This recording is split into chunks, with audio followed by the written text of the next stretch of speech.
Those out of the hospital now are sharing their experiences with CBS 13. That includes a man shot at Schmenge's Bar and Grill.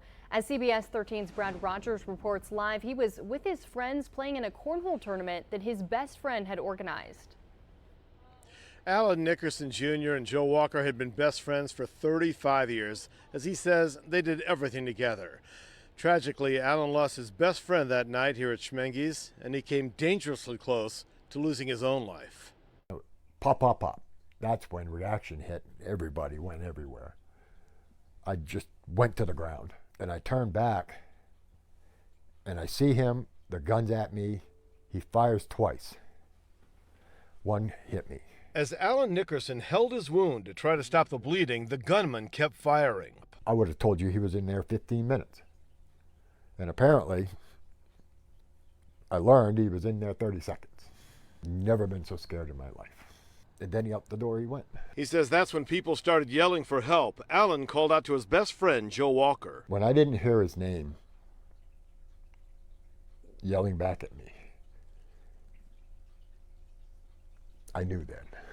He got a text off to his longtime girlfriend before two police officers carried him to a patrol car and rushed him to the hospital. And I texted her that I'm shot, going to hospital. Well, I thought it was a joke, and then it said I'm going to the hospital. That was it. And I'm like, what the heck? And I tried calling him back, and there was no answer. With the hospital in lockdown, she learned hours later Alan was going to be all right.